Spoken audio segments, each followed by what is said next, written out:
everyone. For TRICHOMES.com, I'm Ashley Manning, and this is Careers in Cannabis. On this show, we sit down with staffing agencies, cannabis companies, and other industry professionals to discuss employment opportunities in the burgeoning cannabis industry. Today's guest knows that with the current unemployment rate as high as it is in the cannabis industry, creating jobs at precedent numbers, it's almost a perfect match. However, the first step is landing the interview. And what do you need to land an interview? A resume.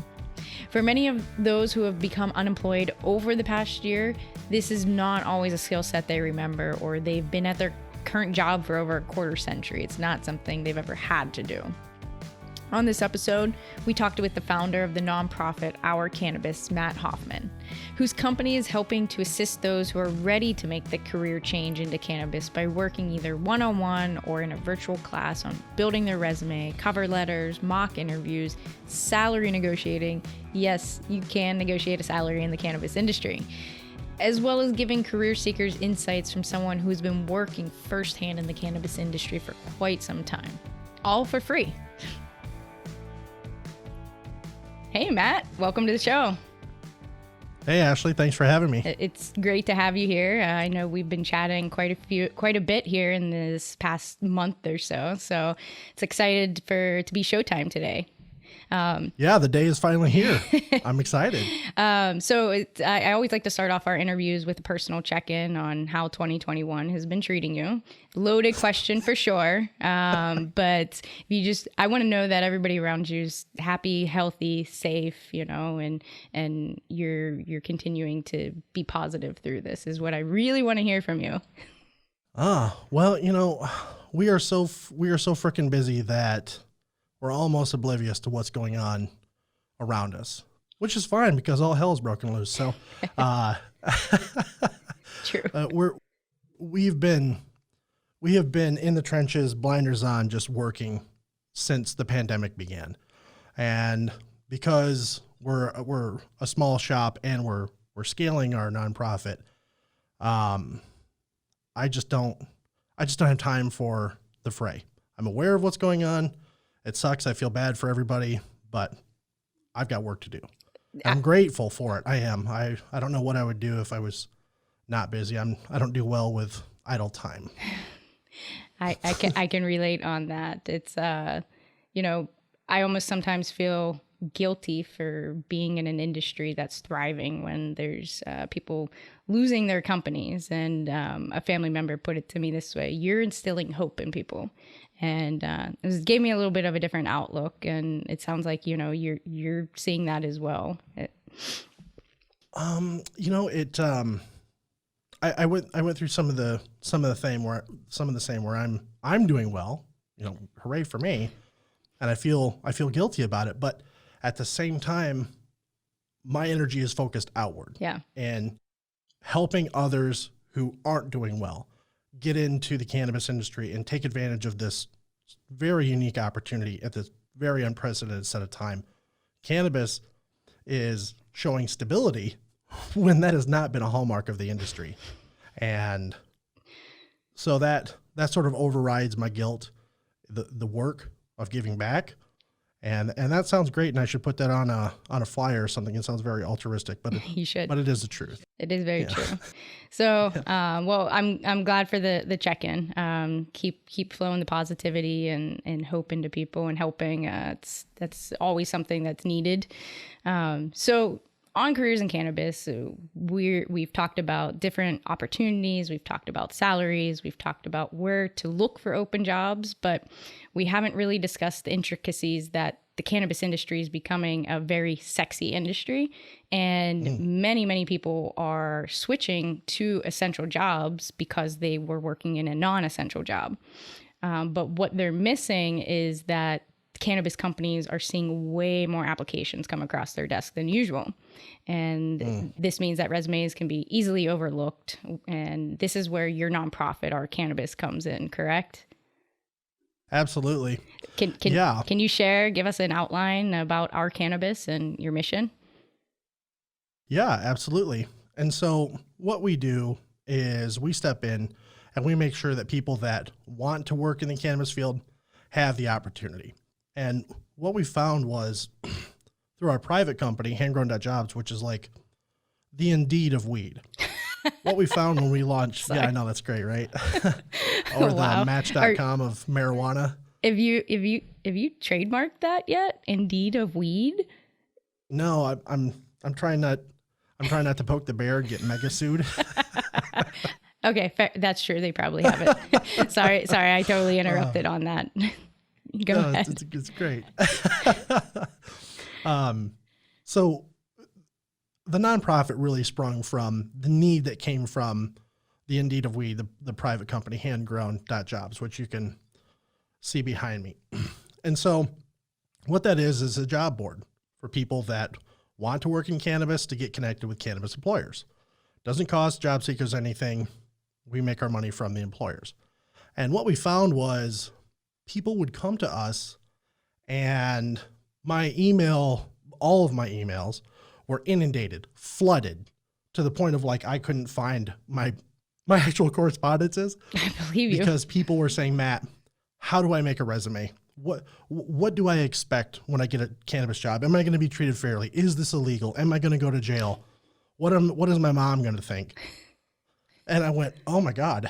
And it was so consistently persistent that I said, okay, there's a gap. There's a service gap here between the employers and the job seekers that is not being filled by traditional workforce development programs. Like, for example, I'm in Michigan Works. So I'm in Michigan. So Michigan Works typically is a program that would help people make resumes and practice interviews and get ready to go to work. Well, there's nothing like that in cannabis nationwide. And the reason is twofold. One, people don't know human resources or workforce development in the way that we do, and they don't know cannabis in the way that we do. The second thing is that state programs that receive federal funding are prohibited from helping cannabis job seekers. It would jeopardize their federal funding. Wow. And so we went, okay, we looked at our team, which I know you've talked to my partner, my mom, who's had 30 plus years in workforce development, working in university career centers, recruiters office, headhunters, nonprofit organizations helping disabled people get jobs. And she's also, I've got some trophies over there that she's won. She's a fantastic grower. She's won 3 back-to-back equivalents of state championships in growing in 2015. Super rad. And so super cool mom. I know, she blows people's minds because like growers that look like me, they'll be spouting off about something. And she'll say, oh, well, what are you buffering your solution to? And, oh, what's the parts per millions on that solution? And, oh, have you thought about, and they're like, you're like 63 little white hair old lady. What are you talking about? That's great. So she blows people's minds. So long story short, we were the right people in the right place at the right time to provide this solution. And I looked around and went, there has to be some government agency. There's got to be something better than us, honestly, that can service people. And there wasn't. And I'm the type of person that if I see a problem, then I solve a problem. And we could solve that problem. So to answer your question, Our Cannabis will take someone who doesn't have a chance at getting a job in the cannabis industry and give them a chance. And what happens more often than not is people are passionate, they're qualified, they have all the right stuff, but hiring managers, they can't read a 7-page resume. And if the resume doesn't concisely convey that someone has the skills to fill that job, then the hiring manager is going to take their resume and just throw it out the window because they don't have time to read a long form story, or they don't have time to sort through all these resumes. So what we do is we take people's passion and we translate it into a concise piece of paper that is their entry ticket into the cannabis industry. We go steps further with practice interviews over Zoom, where we actually have recruiters and hiring managers from cannabis companies come in and do mock interviews with class participants. That way people can relax and, get the jitters out and kind of know what they're getting into. We walk people through negotiation strategies, and we've got some other classes that I can talk about later, but we've got basically it's the most robust wraparound services available for somebody who needs help getting a job. Did you say negotiate salaries? I didn't want to interrupt. Absolutely. You know, we do that. We do that quite a bit. My mom was working with a young lady, earlier in the week, and I was in my other studio, and I was walking a master grower through his final interview. And I was saying, okay, these are the questions that you should ask. And these are the things that you need to do. Like put these in writing, have these type of metrics. These are the things that you need to do to protect yourself. But also this is a way to leverage your position. So you get a higher salary. So you get insurance sooner. So you get better benefit package. It's all those type of things that people don't necessarily think that they can do, but in some of these positions, having cannabis experience is more valuable than anything else because they know how to do the job. Right. And so it's really just providing whatever support people need in the way they need it. I didn't know that master grower, by the way, before, more than 2 weeks ago, and he just reached out to me on LinkedIn. So we pride ourselves on being very accessible. Wow. And being very responsive and trying to get people's help in the way they need it as fast as they can. Yeah. Sounds like it could be expensive. Is that, how's you're a nonprofit, but is there a cost associated with utilizing your services? Yeah, so that's a great question. These type of services that we're providing do not exist, not in one-stop shop. Michigan Works provides a portion of these services. Headhunters and recruiters can provide another portion of these services. Right. But again, they're not specialized in cannabis. They don't have 11 plus years in cannabis in the way that our team does. And so let's just say Ashley wanted a resume, then you could go to a recruiter and you could pay anywhere between $500 and $1,500 to $2,500 for a resume. Wow. Right. Yeah. So it's very expensive. I should have paid attention in high school more. Yeah, I know, right? I think they taught us that. Yeah. So it's very expensive to go and get some of these refined resources, to get some of these things that will help, that'll make a difference. Having a resume, and I've seen it so many times where someone will have a resume, they'll get no job offers whatsoever. We'll put them through our cannabis job readiness programs, and they'll have multiple job offers from the places that previously looked them over. And we just had a guy named Dwayne. Success. He's hired on as a master grower. That's what happened to him. And he got in a bidding war between 3 different employers, and guess who won in that scenario? Dwayne. Yeah. So go ahead. It is very expensive. Wow. That being said, at Our Cannabis, we provide all these services at no cost to job seekers. And we are funded through the philanthropy of individuals and through businesses in the cannabis industry. We're trying to pursue some grants and have some money earmarked from state cannabis tax revenues, but that's an over the horizon view. But right now we're funded strictly through the philanthropy of individuals, families, and businesses. Well, so that's the who of Our Cannabis and a little bit of your mission. So you mentioned readiness classes. So you have classes set up for people to take as well as working with them? We do, yeah. So we can work with people on a one-on-one kind of drop-in basis, and we've been doing that quite a bit as we develop our programs and build out our websites and kind of get the structures of the nonprofit in place. Okay. And I'm happy to say that we have course offerings now, and they are intense. You better buckle up and get ready to work. It's 15 hours of in-class time because that's how much time it takes. And it's spread out over 3 weeks, and it's 8 classes. Okay. And again, it's no cost. And that's during that 8-week class, a person could either not have a resume at all or just bring what they have. And by the time they get through the class, they'll have a professionally polished resume for the job they want, because you have to make the resume for the job that you want. Right. They'll have a professionally polished, laser focused resume. And then they'll go through the mock interview classes, and then they'll get some of the negotiation tactics. And then again, when people go through the classes, if they need something, they have our phone numbers, they have our emails, they know how to get a hold of us. And we encourage people just to call or send a Facebook message or however they communicate, and just say, hey, Matt, this thing came up. What do you think about this? And I'll go, well, do this. Blah, blah, blah, blah, blah. Okay, bye. So it is 15 hours of dedicated in-class time, 3 days a week for 3 weeks. And there'll be work that has to be done outside of class. I think a lot of people don't know how much effort goes into getting a job, into a job search. It's over 40 hours. Absolutely. And that seems crazy that you'd have to put that much work in, but you absolutely do. And I can say that the people that put the effort in, that come to the classes, that participate, that fully engage, that do the homework, that are just getting after it.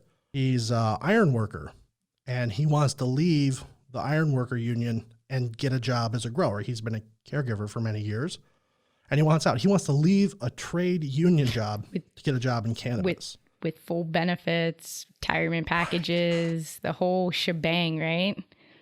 Yeah. And probably a pay cut, right? Right. That's what I said. I said, Kenny, can you afford to do this? And he said, Matt, I can hate this so much. I just want to get out, and I can afford it. I said, okay, buddy. When did Kenny last create a resume? Usually union workers, they're loyal to their union. They've been there decades, if not quarter of centuries. So yeah, the last time he made a resume was pretty much never. I love it. So we either get people that have a lot of experience in cannabis, be it in the black market or the gray market, and they want to transition into a job where they can get a 401k and a W-2 and insurance and all those typically boring things, which are so appealing to people that are from traditional cannabis. And we get people that are kind of curious. But what we get is with the people that are from the traditional cannabis industry, they don't know how and what to say on a resume. And they don't know if they should. They don't know if they should say, hey, I've been growing in my basement for the last 6 years, and we've been crushing 3 pounds a month. They don't know if they should say that. Right. And that's why the mission of what we're doing is so important and so impactful, because as the industry is expanding, more and more jobs are becoming available, and that's great. But the simple fact is that there has to be people that have experience doing some of these critical jobs now. So if we don't have people that know how to grow weed, there is no weed to do anything else with. Right. And that's where the opportunity for the people that are on the fringes to come in. And I just can't say it loud enough. Come in. It's time, and you can leverage your experience and get all sorts of benefits. I don't think you're going to get a company car that's a Ferrari. I don't even have that. But I think that there are all sorts of things and that could come as perks and benefits with these jobs. Absolutely. We talk about passion a lot, and I think that starts to show, and passion can lead to those benefits as well. And yeah, not to get on an off subject tangent on where I was going with that, but in a blog you wrote, stop delivering pizza and start delivering weed. I love that. I thought that was perfect, because due to the pandemic, across all industries, delivery has become huge and paramount to how we're actually getting our food and our resources right now is through delivery. And that's a great entry level position for people to get into. And I believe, delivery drivers, they work on tips as well, and they're making more money than your Uber delivery driver and your Uber Eats and Postmates and such. But what are some other entry level jobs for people who want to get in? Yeah. And I would say that the weed delivery guys are probably treated better.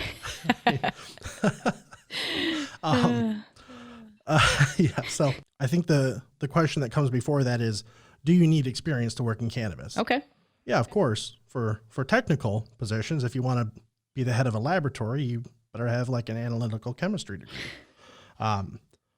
So there's that. But in general, you do not need experience to work in cannabis. What you need is a hunger to learn, and you need the right attitude. And I'm telling you, I have seen it so many times, people that have come through our doors, that's all they have. And they pass people up that have more experience than them, but don't have the right attitude or aren't willing to learn. Right. And so those are the two secret sauce ingredients to getting a job. But to answer your question specifically, we gotta pan out to the 30,000 foot view. Mm-hmm. And so in different sectors, there's different entry points. And so we could say in a dispensary, some of the obvious ones are bud tenders, but that's highly competitive. Everybody wants to be a bud tender because that's what everybody thinks is an entry point. But you could be a order filler. You could be an inventory control person. You could be a dispatcher. You could be a receptionist. There's supporting roles within provisioning centers or dispensaries, whatever your state calls it, that people don't think about because it's an entire industry and there's more going on in a store than just the bud tenders. Right. So when we think about the dispensaries, there's a couple places where people could get in that maybe they didn't think about. Next is in secure transport or delivery, and delivery truck drivers, dispatch drivers, inventory control. A lot of this is going to be the same. When we look at grows, cultivation specialist, it is basically just somebody that works in the garden, that works underneath the leadership of the garden, the master grower, and is tasked with, hey, go fill this bucket of water up and put it on those plants. That's something that they'll teach you on the job.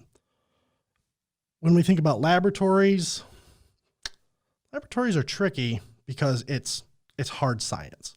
So secretary, receptionist, that's about it as far as the laboratories. Mm-hmm. Mm-hmm. One of the most overlooked areas is compliance. The cannabis industry across all states is a highly compliant industry. And the penalties for being out of compliance are stiff and they're swift. Yep. And companies try to avoid that as much as they can because they stack up over time. And so people that have experience in quality control or in any type of a compliant environment, especially manufacturing, those people could transition into cannabis very easily.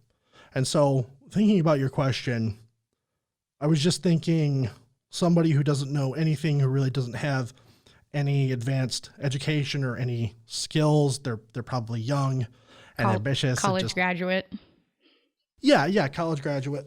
Those are some of the places. But the entry-level positions for people that maybe have a bachelor's or maybe have a couple years experience, there's different entry points as well. You can work in a dynamic environment that's ever-changing. Yep. And that you can work in a compliant manner. And so let's say, actually there's a guy, it was weird. Timing is weird. I had 3 people reach out to me yesterday at almost the same time. One guy had moved from Oregon, which is a good move, to Michigan to try to get a job as a grower.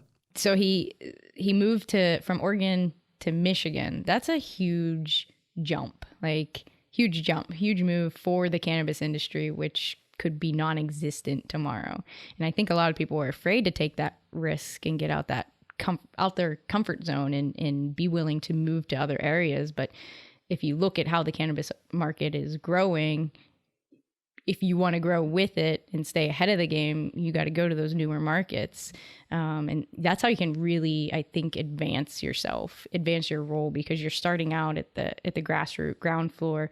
You're in the dirt, digging the trenches, wearing 10 hats, trying to figure out how to juggle, and you're showing your passion. And by being willing to do more than the minimum, I think that alone will get you very far. And if he took a jump from Oregon to Michigan, he's definitely doing more than the minimum and wants to make working in the cannabis industry work for him.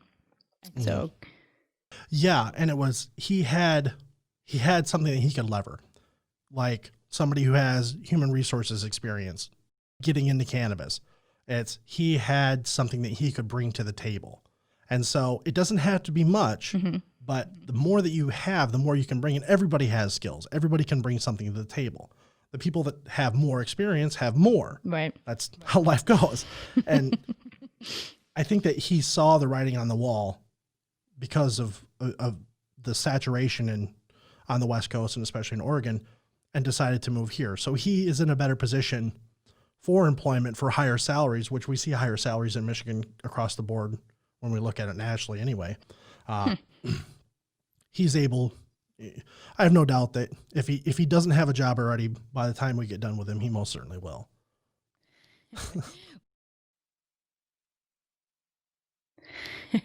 Well, he'll be your next success story. I don't see someone coming out of your classes and not being a success. So you're giving them skills that they didn't have. And if they are skills that they did have, you're improving them for them. Because resumes have gone from, bullet points to now there's ways to format them to get your resume to be seen. And if you're not staying up to on those times of what a resume should look like, then you're liable for your resume to be at the bottom of the pile. And there are almost 1 million people unemployed right now. There's a lot of people applying for cannabis jobs. And I don't want to say it's oversaturated, but it's getting there. And it's, like I said earlier, it's a sexy, sexy market. And so that alone is going to create more applicants coming in. Are you seeing any,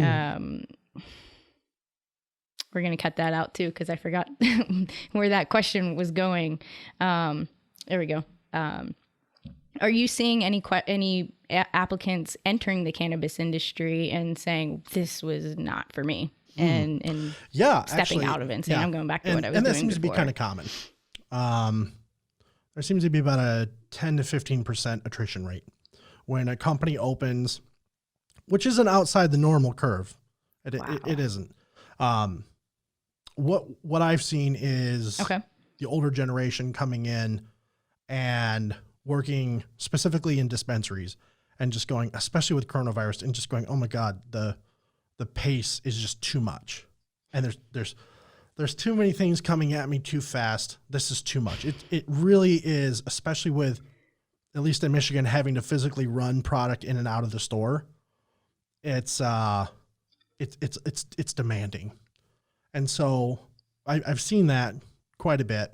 And I've also seen people come in, have conversations with us and just go, oh, wow, this is either, my perception of it is it's too volatile and too crazy, which I don't know. I've been on this ship for a long time, so I have my sea legs. So what I think is volatile and crazy is different from what other people do. But I think that it's better that people have access to, the real and the raw and knowing what it is before they change their lives and move across the country or cash in their 401k to start a business or do some sort of a big career jump. So it does happen. Yeah. And I don't think that it's outside of the norm of any other industry. Yeah. Okay. So or do you give, you were sort of alluding to some matter of fact intel about working in the cannabis industry.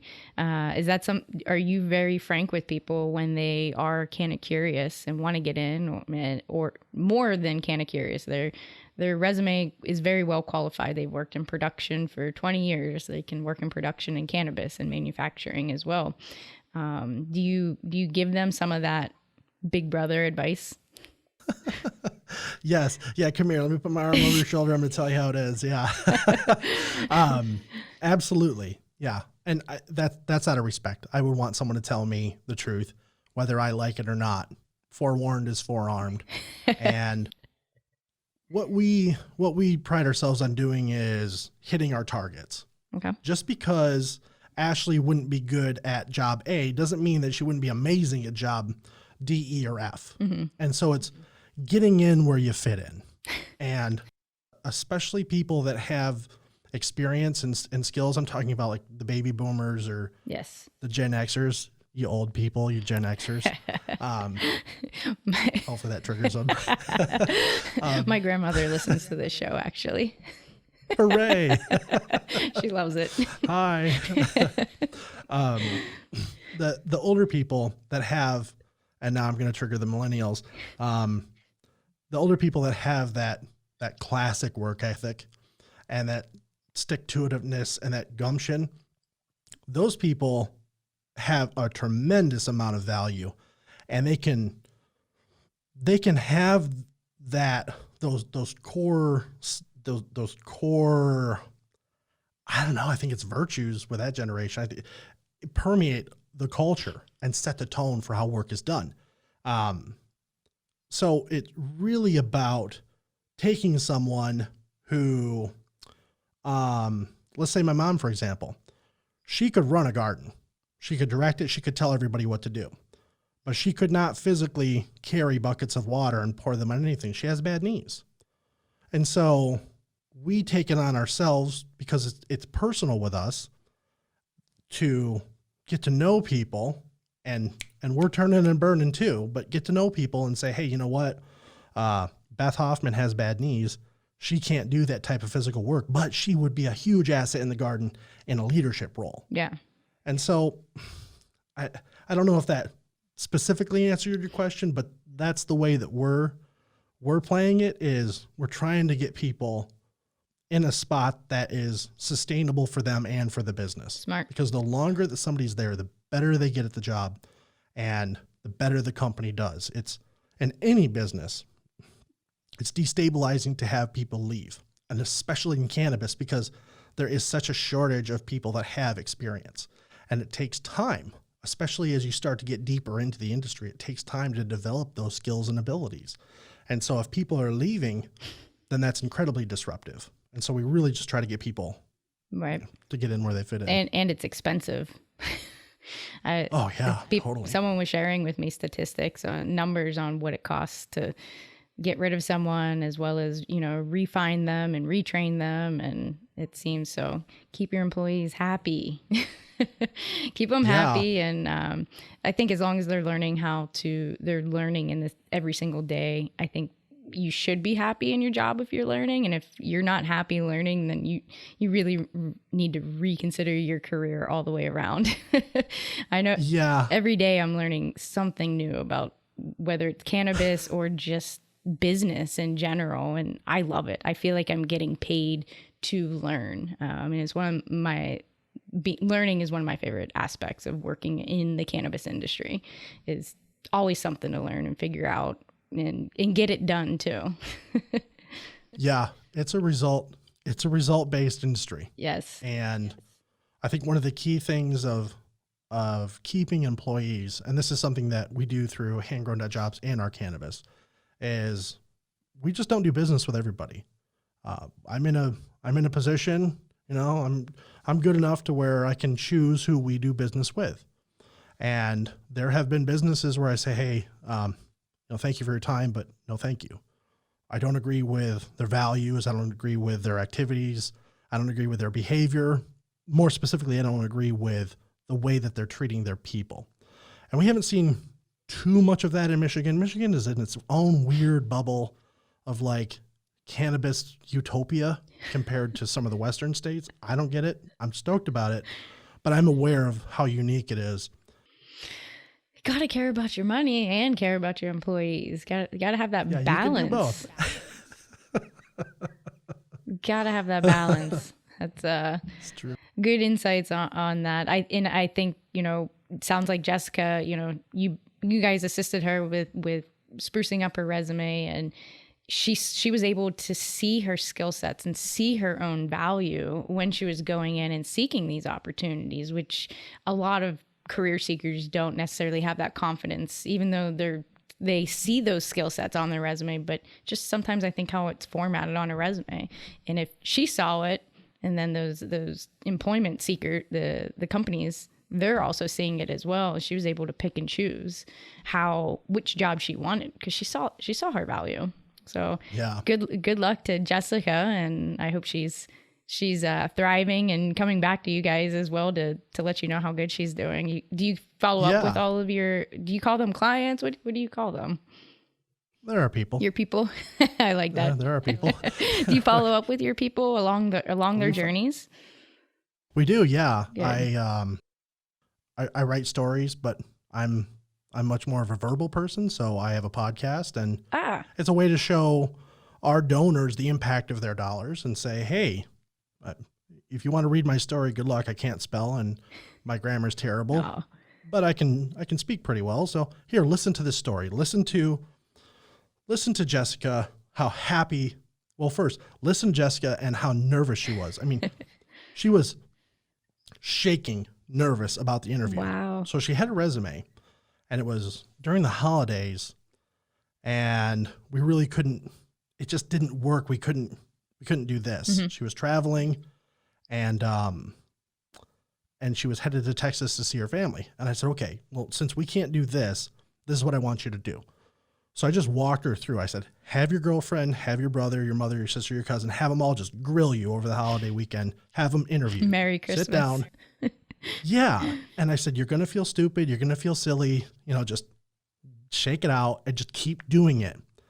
And she came back and did the first interview, and she said, Matt, I wasn't nervous at all. I just stood in the parking lot and just went blah, blah, blah, blah, blah, and nailed it. That's awesome. I went, yeah, way to go, Jess. We are people's biggest cheerleaders. And a lot of it is just saying, hey, come on, you're fucking awesome.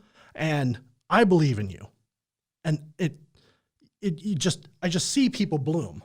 When you pour that type of energy on somebody, they just blossom. And I'm a big bearded guy that it can be imposing, and it's like a young Santa Claus saying, hey, you're amazing and I believe in you. And it's like, whoa, that giant man says I'm awesome. Well, then I must be. I believe it. It's just building people up. Yeah. And it's that constant, I tell people this is hard and there's no guarantee, but you keep at it, and I'm going to stand here with you. And I'm going to go out and I'm going to advocate for you. I'm going to fight for you. If you put in an effort, then there's almost nothing that I won't do, because to me, that's the biggest metric. Yeah. If someone will put in the work, because that's the real secret sauce of any success, is you got to work. And when people like Jessica do the work and, just stand there naked in front of your family and do interviews over the holiday, like how scary, how awkward, how weird. But she did it. Yep. And she reaps what she sows. And I'm just frothing with happiness even talking about her story right now. And that's great. I get that quite a bit with all the people we work with. I genuinely want everyone to be a success story. I just love it. It's so fun. So would you consider yourself a career coach in essence? I guess. Yeah. I don't. That's my immediate thought is career coach. And people pay a lot of money for career coaches and, life coaches as well. And to give them that reassurance. And, if you're picking and picking and choosing who you work with, and you're choosing people who have skill sets that you're confident in, or lack thereof, but it's in them. It's there. I don't pick them. They show up to me. Oh, wow. the way that people show up to me is they put in the effort. I failed math 3 times. The best grade I got was a D-, but I stayed after school for an entire year every day. And I worked with a math teacher for half an hour, 45 minutes before I went to practice. And I did that. The best grade that I ever got was a 43%. She gave me the D because I put in the effort, and it was a gift to me for the work that I did so I could pass the class and I could graduate. Wow. I never met the bar to pass mathematics, but I worked so consistently that she rewarded my effort. I presented myself to her, and I said, I'll never get this, but I will put in the effort into this to show you. And that's that's how people show up at my doorstep, where if they don't put in the effort, hey, you know what? It's okay. I don't close the door on people. I just say, it's not your time. I don't know you. Life could be happening. Who knows? Yeah. When you're ready, come back and I'll help you. But the people that come in and they just put in the work relentlessly, those are the people, and I go, whoa, that's a champion in the making right there. Like, I say no more. I see everything I need to know about you. Come here. Let me help you. So I don't pick people. No, they come to me. Wow. My last interview said the same thing. People come to them, and that's says a lot about a person when people are coming to. You're doing something right if they're coming to you and seeking you out. So keep doing what you're doing. It sounds like getting the help you got in math class, instilled a work ethic in you to want to help other people, because you understand the need for wanting help and having reassurance that you're doing it right, or that you're at least trying. So keep doing that. When's your next virtual class, correct? Yeah. Well, I haven't even announced. Oops. Did I say something I shouldn't have? No, I haven't even really formally announced. And the first cohort is full. Wow. And so the interest in these workshops are overwhelming. And we have been working behind the scenes to try to just build as much automation and as much support as possible. So the next class is... I want to make sure that we put that on the description of the podcast, videocast. Yeah. The next class that'll be open will be in February 12th. February 12th. So, all right. That's a month away. Yeah. Wow. Yeah. And your first one's already full. Well, it's not your first one. Your first one of the year is full. So it sounds like people should go to where can people find Our Cannabis? What's the best way to reach out to you if you're willing to share that information? Yeah, totally. Cannabis.org. Awesome. And probably by the time this is published, our new website will be up. Exciting. And we'll be adding tools such as salary ranges. So if you're not sure if you are getting paid appropriately, then you can look at our references. We've just got tools and resources there to help you, but ourcannabis.org, Cannabis.org. And when we open up those classes, sign up. I mean, because of the intense nature and the personal attention that we give to people during the workshops, right now we can only work with 12 people at a time.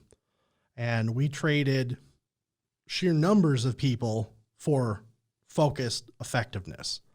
And so when you see that class open up, sign up, because there's a wait list, and to be honest, there's nothing that I can do about it right now other than continue to fundraise, which is going quite well. Great. And hire more people to open up more class availability. But that, so then I'm not a wizard. I can't make that I was going to say, right now. are you hiring then? Because I always give guests the opportunity to share if they are hiring or if they're not. We are. We are looking for an executive director. I'm looking for another fund. I have a list. Please share all of them. I want people to know what you guys have. It's a great opportunity for you. We're hiring. In this year, we'll hire about 22 people. Wow. And all of those people would be mostly in the nonprofit, in a nonprofit background. Okay. Unlike the cannabis industry, where just a good attitude and a willingness to learn will get in, that won't work for us. We need people that have very specific backgrounds and skill sets to come in and take off some of the hats that I'm terrible at. But yeah, an executive director first and foremost, and then another fundraising team member, and then people that have the same skill set as my mom that can run these classes and help people make their resumes. Those are the main people. And if you're one of those people that has that nonprofit experience, then reach out, Matt, M-A-T-T, at ourcannabis.org, and we'll be happy to talk to you. Yeah, that sounds great. And your mom growing cannabis and human resources. Honestly, like, you have the coolest mom ever. Tell Beth I said hello. I know I've talked with her a little bit, and she's great. She has a wonderful personality. Is there anything that you want to leave off and say to our listeners? We get, our audience ranges from entry-level people, consumers, the industry professionals, executives. We have a very broad range. So if you wanted to say something to the industry, what would you say? Yeah. I mean, don't hesitate to get in. Seriously. Perfect. Because you getting in now, I have another success story, Tyler. He got in pretty early, I think about a year and a half ago. He's been promoted 3 times and makes about $30,000 more a year. And I think in the next few months, he's going to take over for this company. He's going to take over the whole western region of the state of Michigan. Wow. Another success story. He worked in General Motors for 20 some odd years and didn't really have much experience or know-how of cannabis, but he was able to translate his skills directly into the cannabis industry. So don't wait, get in, Be able to say you were a part of this. And, for the executives, I had a potential client reach out. We're not engaged yet. I don't know if we will be or not, but they were looking for a CEO. And so there are jobs, analytical chemist positions and executives all the way down to entry-level interns. Not judge people. You have to see what they can do and then make your judgment on them. Last thing is the consultants and all these people that are flocking to the industry and just saying whatever business they are, and they put the word canna before it. Be leery of the inept consultants. There are a lot of people in this space that just simply cannot do the things they say they can do, or they cannot do them at the level they say they can. In cannabis, the number one resource, and this goes for everybody, the number one resource you have is your reputation. Degrees don't matter for the most part. Experience doesn't matter for the most part. Who you are and how you conduct yourself, that matters. And because the cannabis industry is so small, people will get to know you. And that's a sword that cuts both ways. And so be cool, but not too cool. Be square, but not too square. And be mindful of what you say about who and what and where online or in real life, because bad gas travels fast. And so I would say conduct yourself in a very professional manner. You can be cool, you can hang out, but I wouldn't be shutting down the bars and partying hard with people. That I've seen more relationships, and you probably have seen this too, Ashley. I've seen more relationships go bad in cannabis that were otherwise profitable because people got too involved in their personal affairs with each other. Very accurate statement. That's across all industries, but yeah. I think because cannabis is a very small market. We all go to the same conferences, same expos. We are together, it's our hobby, it's our career. We're together with these people all the time. So very accurate statement there. Very accurate. Yeah. Well, and who you do business with and who you're partnered with matters. People judge you on that too. And know your partners. Heard that one. Know your partners. Yeah. Do some due diligence on them before you get in bed with them. Kind of like, you're investing your time into it. A lot of cannabis working in the industry is sweat equity. And so you're investing a lot of your time into working with a partner, and you want to make sure that sweat equity is actually worth it and going to come to fruition. Put it all in writing, everything from top to bottom, everything. Put it in writing, define your metrics, and make sure that there's reasonable expectations, and put dates on things. And then also, it's you brought up something in that I've been approached quite a few times, and I'm happy to do it. This is not something that's through the nonprofit. This is something that I do privately. Okay. But I've been approached to do evaluations, and it's like kicking the tires on somebody. And A little bit. It's like shop talk. If you put two chefs in a kitchen, they can sort each other out pretty quick because they speak the same language. Same with car mechanics. Well, it's the same with growers. I don't do this with anybody really outside of my power base, which is growing. Mm-hmm. And I'll evaluate growers, master growers specifically, people in leadership. And I'm not going to say how much time it takes me to sort somebody out, but it's not much. People go, why would I pay you thousands of dollars to talk to somebody for 8 minutes, Matt? It's because I know what to talk about in the 8 minutes and you don't. But it just takes a few minutes to have a conversation with somebody and to be able to see where their core competencies are, and then make recommendations to employers or to groups and say, hey, based on this conversation, and it usually goes multiple conversations. We really dive deep on people, and we say, hey, this person can or cannot do this job. And based on that, I would put them, instead of here, I would put them down here, or I wouldn't hire them because they don't know what the hell they're talking about. Yeah.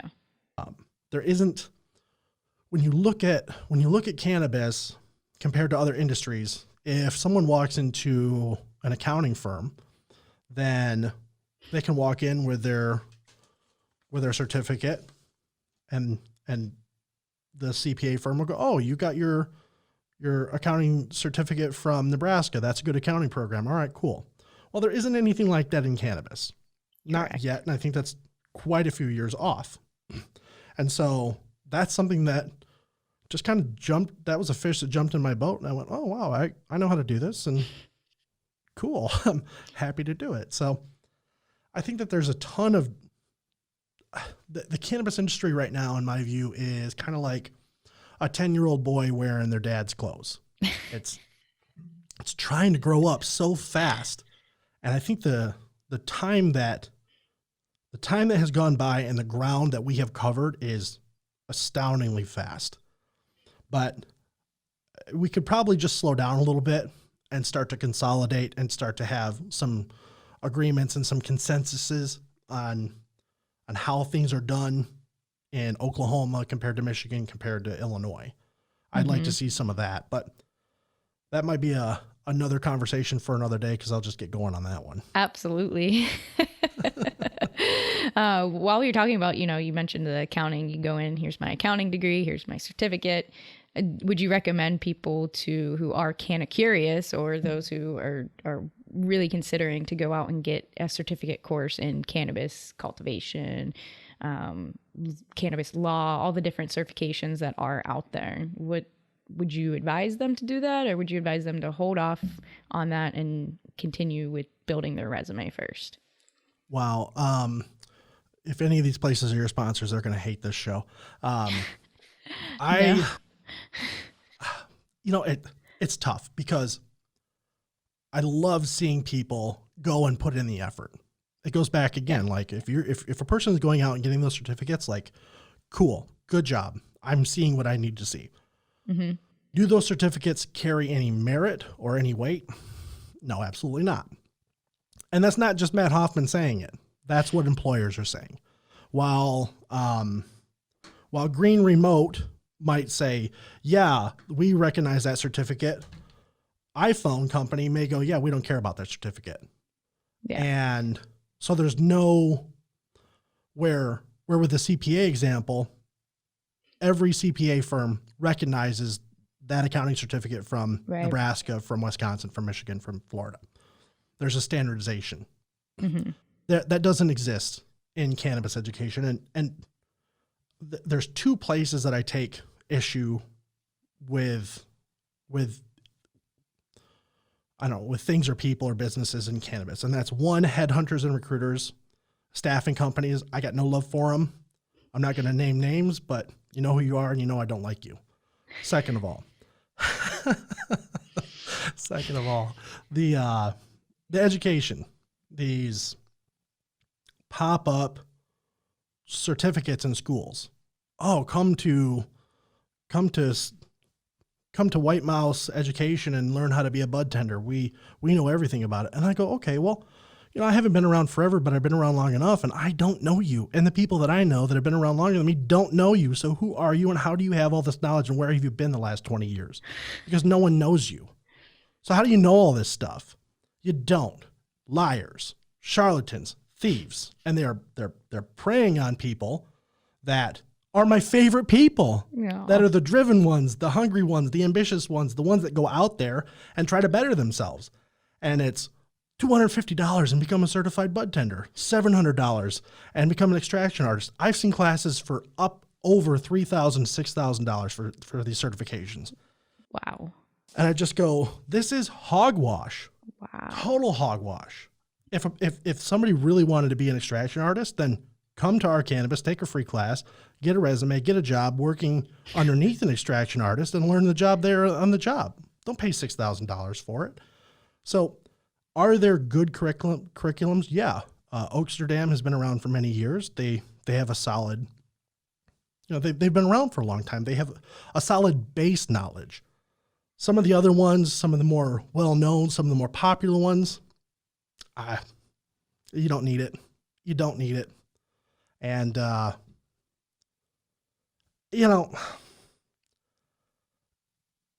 not yet. Not yet. Yeah. Yeah. They may be well-intended. I don't know. There's so many of them that I can't even keep track of them. There are a lot. I thought I would make a list and score them. And I just went, oh my God, I don't have time for this. So They're definitely. I'm sure there's good ones, but if you have questions, reach out to me. If I have the time, and I'm just being honest, if I have the time, I'll look at it and I'll give you my thoughts. But I don't endorse any one of them now. I think there are things that you could do that would help you. A ServSafe certification is a pretty safe bet. There are some pretty generic certifications and classes that you could get. But in the day and age that we live, go watch a YouTube video. Go read a book.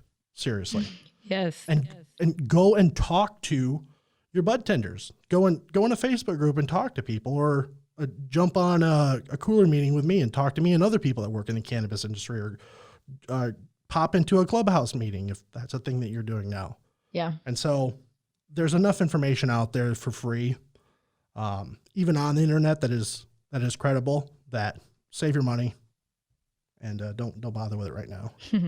Well, those are all great insights. I feel like we could keep this conversation going and going and going. I could talk to you all day. Every time I talk to you, we talk for a while. And so I appreciate you a lot. I appreciate you coming onto the show today, sharing your insights with our listeners. And I look forward to having you back on when you're hiring even more, and with some more success stories that you have. I look forward to seeing the new website as well, revamped with those stories on your website. I think they're going to be amazing to hear. And I think that's something, it's instilling hope that we talked about earlier in people, and seeing that. So I appreciate your time again, and let's do this again. Yeah, absolutely. I love talking shop with you. It's nice. I get to rant and ramble. Usually I'm the listener. So thank you for being the listener this time. I appreciate the stage. We like the reverse there. So yeah. Thank you for inviting me to be a part of this. It was really fun. And yes, I think that the information that you guys are putting out and sharing is incredibly valuable. You guys have my endorsement for sure, for what it's worth. Thank you. And I'm happy to come back and, whenever. Yeah. And do it again. Sounds great. All right, Matt. Thank you. My thanks again to Matt Hoffman for being my guest on today's episode. You can follow our series Careers in Cannabis, as well as more great shows like this one, at TRICHOMES.com. If you're a member of the cannabis community and you have a story you want to share with us, please reach out. You can reach the show by emailing careersincannabis@trichomes.com. Please take a second to subscribe to the podcast and write a review. It really helps others to find the show. You can also join in the discussion with industry insiders by visiting trichomes.com and following us on all social media. For trichomes.com, I'm Ashley Manning. Thank you for listening, and be well.